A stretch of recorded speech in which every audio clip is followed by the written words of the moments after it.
'Cause I'm in the stars tonight. On you to take me home, I'm falling. Love me, Lord, I'm rolling, losing control.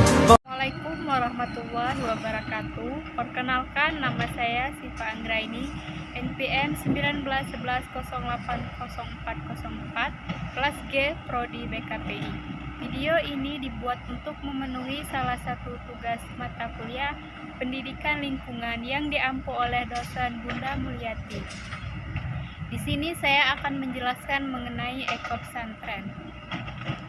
Baiklah, di sini sudah ada teman saya Cinta yang akan menemani saya membahas mengenai ekopesantren. Sebelumnya, apakah kamu sudah tahu mengenai apa itu ekopesantren? Belum, apa itu ya ekopesantren? Jadi, ekopesantren adalah sebuah institusi pendidikan Islam yang mempunyai kepedulian pada aktivitas yang tanggap terhadap lingkungan serta salah satu pembangunan kota dengan tetap menjaga ekosistem dan kelestarian lingkungan yang bertujuan untuk menghasilkan sebuah pembangunan kota yang berkelanjutan dengan mengurangi dampak negatif pembangunan terhadap lingkungan dengan kombinasi strategi tata ruang. Nah, strategi infrastruktur dan strategi pembangunan sosial, konsep kota ramah lingkungan dicapai dengan strategi pembangunan seimbang antara pertumbuhan ekonomi, kehidupan sosial, dan perlindungan lingkungan, sehingga kota menjadi tempat yang layak huni tidak hanya bagi generasi sekarang namun juga generasi berikutnya. Saat ini, kampus kita atau sering dikenal dengan Universitas Islam Negeri Raden Intan Lampung, di mana universitas ini merupakan salah satu contoh dari ekopesantren dengan konsep eco-green.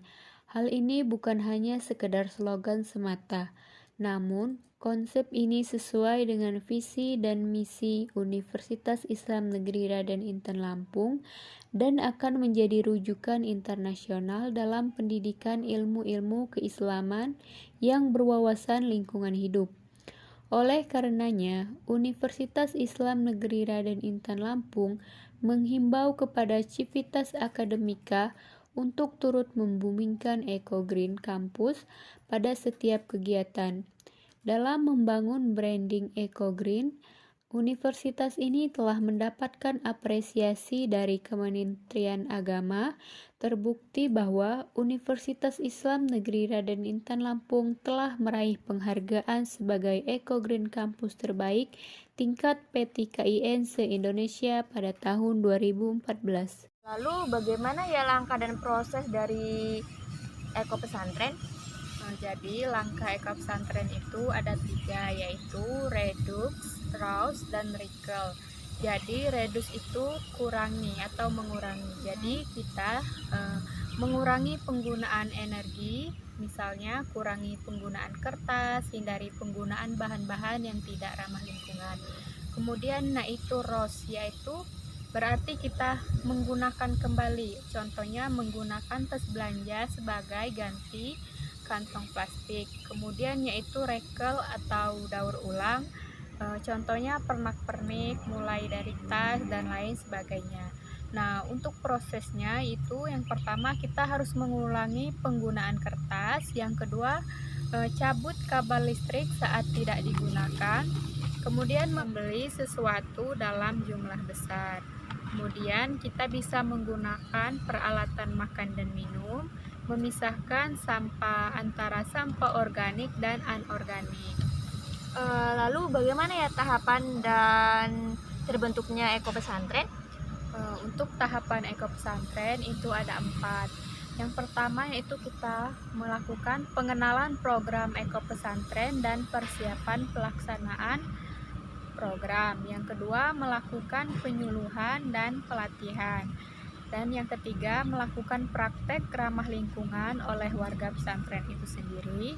Kemudian pelaksanaan evaluasi program. Nah, Terbentuknya Eko Pesantren ini merupakan upaya untuk menumbuhkan kesadaran lingkungan melalui pendidikan lingkungan akan memberikan andil besar dalam mencegah kerusakan lingkungan.